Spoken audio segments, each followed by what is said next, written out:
It's 6 post-meridium. You've just come home after a tiring day. You open the cupboard and there, you come across that brown jar with the red and white label. You grab the biggest spoon you can find and dig in. That jar is Nutella. 1 million are sold every day around the world, including in France, which is the top consumer. More than 365,000 tons are consumed every year worldwide, making it one of the most well-known food products on the planet, along with Coca-Cola. And yet, you probably don't even know the people behind a group that's everywhere without ever showing its face. This empire is Ferrero, and it belongs to a single, extremely discreet Italian family, the same one that owns Kinder, Ferrero Rocher, Tic Tac, and Kinder Bueno. A group that's present in more than 170 countries and generates over 18 billion euros in annual revenue. Yet despite this power, the Ferrero family remains one of the most discreet in Europe, with a fortune estimated at over $43 billion. But then how? How did a spread that was invented in 1946 during a cocoa shortage after the war become one of the most addictive, controversial, and profitable products in history? How did this family manage to monetize your childhood memories while staying in the shadows? A very warm hello, entrepreneur mindset. I hope you're doing well. Today, we're diving into one of the most fascinating and most secret stories in food marketing. The story of a simple jar of spread that became a worldwide phenomenon, but also a perfect example of the control a company can have over our emotions, our routines, and even our biology. And as usual, we'll finish with the business lessons to remember and apply right away. But I'm warning you, by the end of this video, you'll never look at your jar of Nutella the same way again. If you enjoy the video, don't hesitate to smash the like button and turn on notifications so you don't miss the next episodes as the year ends. I'll also take a moment at the end of this video to share with you the most important lessons I've learned from my 6 years on YouTube and how you can also apply them in 2026. Let's go.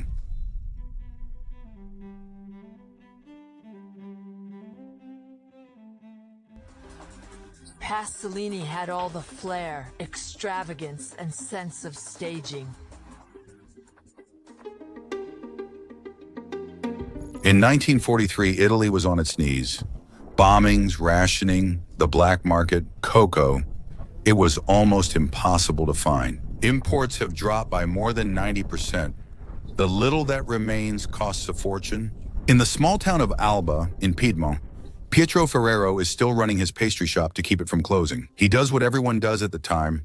He makes do, he uses what he has on hand. Some sugar left, a little milk, some cocoa, and most importantly, lots of hazelnuts. The region is full of them, and they cost 6 to 10 times less than cocoa. He mixes all that together, heats it up, and gets a thick, fragrant paste. He wraps it in parchment paper and sells it as a solid block that you cut with a knife. He calls it pasta gianduja, and people are crazy about it. It's sweet, it's rich, it's comforting, and above all, it's affordable when everything else is scarce. What no one realizes yet, and what Pietro himself doesn't know, is that he has just invented a weapon of mass seduction. A paste made of more than 50% sugar boosted by the fat from hazelnuts. The perfect combination to trigger an immediate dopamine rush in the brain. With the war over, children return to school. A new ritual will begin in thousands of kitchens. Bread with pasta gianduja in the morning, and a piece after the holidays. A simple gesture, later called the Nutella moment, has just been born. An unbreakable emotional link between sweet treats and happy memories. But at this stage, it's still just a small local business. No one imagines that this survival recipe will one day become one of the most addictive products on the planet, nor that the family who owns it will build an invisible empire worth 18 billion euros a year. To understand how we go from a block cut with a knife to a billion jars sold every year, we'll have to wait for a historic heatwave, a stroke of marketing genius, and a son who's ready to turn his father's resourcefulness into a world-conquering machine. Peace has returned. Europe is hungry for sweetness, and Pietro's dough is finally going to change shape, change its name, and start taking over the planet.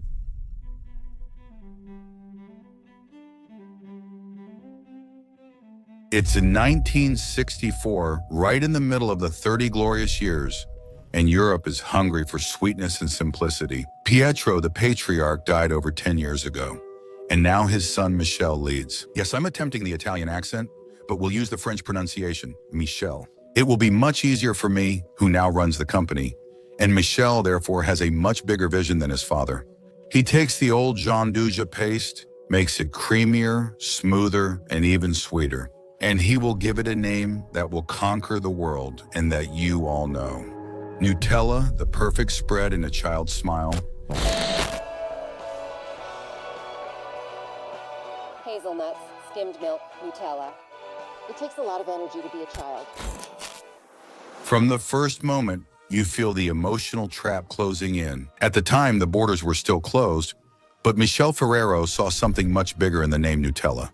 Simple, catchy, and easy to pronounce anywhere in the world. And the price? It's unbeatable. Thanks to the local hazelnuts from Piedmont, which as you now know, are 6 to 10 times cheaper than imported cocoa, Nutella will be sold for 40% less than regular chocolate, and you can guess the result. An explosion in sales. A real boom. A few years later, Nutella arrives in more than 10 European countries, then goes on to conquer the world. The jar will fit in any cupboard, and that's when the magic or perfect strategy begins. Nutella isn't just selling a spread, it's selling a moment, a daily gesture that becomes part of your routine. The breakfast toast, the after-school snack, a ritual that creates emotional dependence. But this success has a dark side, hidden in the recipe. Over 55% pure sugar. Most of the flavor comes from sugar, not cocoa. It's one of the first European products where sugar becomes the absolute star. Your parents or grandparents have probably told you this before. We used to eat better, and they were right. Between 1960 and 1973, sugar consumption in Europe went from 29 kilos to more than 36 kilos per person per year. It may not look it, but that's huge. Unnoticed, Nutella will play a key role in this sugar wave that will permanently change our eating habits. Nutella has conquered breakfast tables, and Ferrero wants more, a lot more. Because the one who captures the hearts of children also captures the market for entire generations. Just ask Disney, which we talked about on the channel recently. And it's exactly at this moment that the family will deploy its most powerful weapons. Treats that will shape childhood, create early addictions, and lock in lifelong loyalty.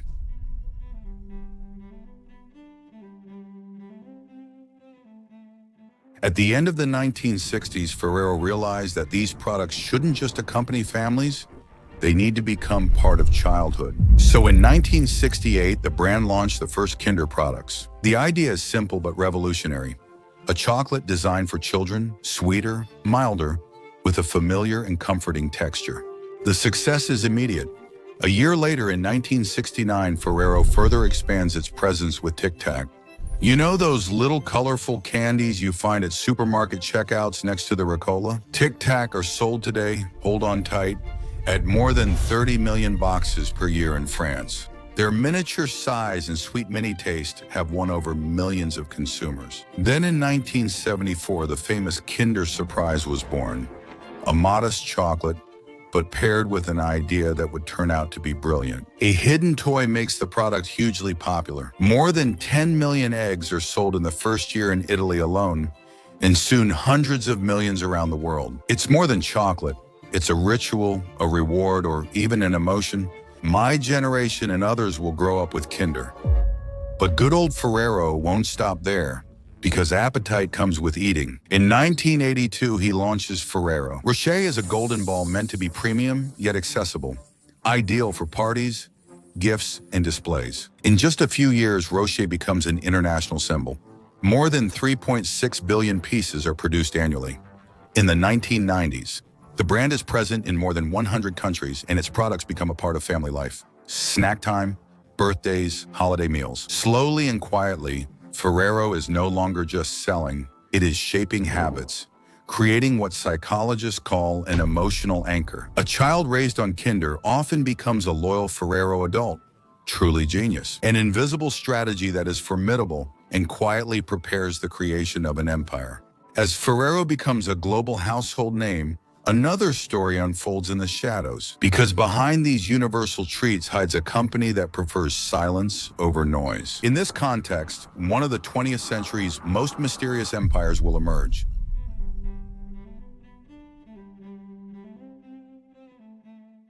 This is the top 10 of all Nutella products, Euro 4.90 for 4 Nutella donuts. By the early 2000s, Ferrero had evolved from a chocolate company into a global business generating billions of euros annually. But unlike Nestlé or Mars, the Ferrero family stays invisible. Michael Ferrero, the patriarch, refuses interviews, conferences, and photos.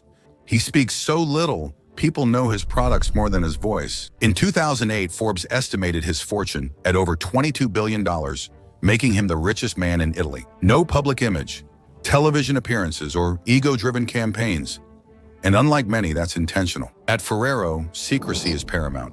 Factories are closed to journalists, recipes are locked away, and only the family knows the strategy. Michel leads with an iron fist, but with a single obsession: protecting the group's privacy. But like all empires, succession becomes an issue.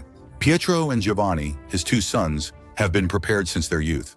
Pietro handles international development, Giovanni manages strategy. In 2011, tragedy struck the empire when Pietro died suddenly at 47 in an accident during a trip to South Africa. The shock is huge.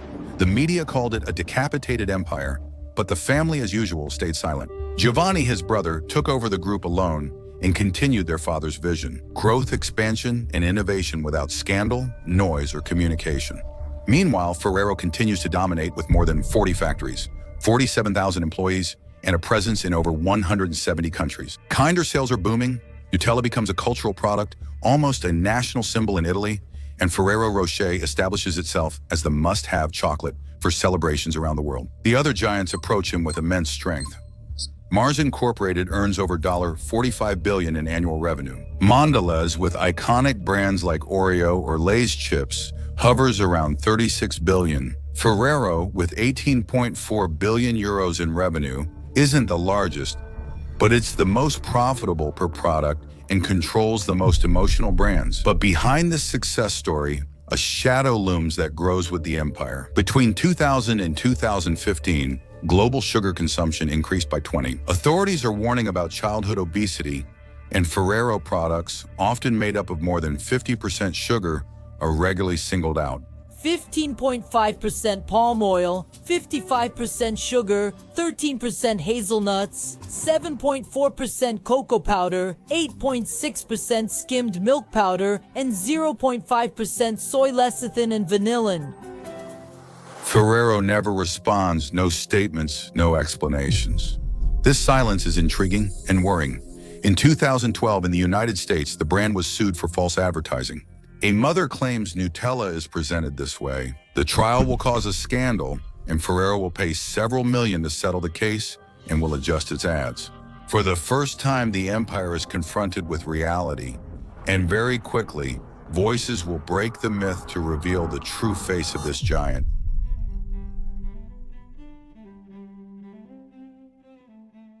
In 2018, Ferrero stopped being a discreet giant and became a conqueror. By buying part of Nestlé United States of America for $2.8 billion, the company gained over 20 historic brands and entered the American market. Nestlé, Toulouse Laughter, what was her name? Nestlé Toulouse. Nestlé Toulouse. Ferrero now employs over 41,000 people, operates factories worldwide, and has a turnover exceeding 14 billion euros. Nutella then reaches its peak, with more than 365,000 tons produced each year, and therefore 1 million jars sold every day. In the spread segment, Ferrero dominates without any competition. No competitor has gained over 15% market share from them in 30 years. As the empire grows, perception changes. Scientists remind us that Pietro's original recipe, born out of a shortage, already contained the explosive combination of sugar and fat. This combination directly activates the brain's reward circuit. Sugar releases dopamine, and fat provides a sensation of sensory pleasure. Together, they create what is called a hyperpalatable food. irresistible, and addictive. That's exactly what turns the simple act of spreading into a daily ritual into a Nutella moment. Today, it's no longer just a product, it's a cultural reference. The debate is intensifying as sugar becomes a political issue with taxes under consideration. Nutritionists talk about behavioral dependence, and parents are starting to worry about the role of ultra-processed foods in children's diets. But that's not all. An even bigger shadow looms over the group, palm oil. In the 2010s, NGOs denounced its role in deforestation. In Indonesia and Malaysia, images of endangered orangutans and raised forests go viral. Nutella finds itself at the center of a global debate. Can we continue to love such an iconic product without considering its environmental impact? That reminds me of Chine, the ultra-fast fashion brand that sparks so much debate, yet continues to break records. I mentioned this in a recent video. Click the link in the description to watch the mini documentary. In 2022, the brand faces another shock. A major recall after salmonella cases in several Kinder factories lead to millions of products being pulled from shelves. The empire publicly wavers for the first time, and in the face of all these controversies, Ferrero will stick to its position. Total silence, no interviews, explanations, or media confrontations, just the product that keeps selling. It's this strategy of total discretion that makes Ferrero one of the most mysterious and powerful empires in the food industry. And here are the two big business lessons from the story. Ferrero. The first lesson is that the product isn't what you're selling. It's the emotion you associate with the product that creates loyalty. Ferrero never sold a spread. He sold a ritual, a memory, and a family moment. The second lesson is that whoever wins over childhood controls the market. For 50 years, children raised on Kinder become adults who will keep buying it and pass on this tradition. And what's fascinating about this story is that everything we've just seen has nothing to do with chocolate. We're discussing ritual, repetition, and long-term asset building. Happy holidays, entrepreneur mindset. Take care. This was Mansoor. See you next year.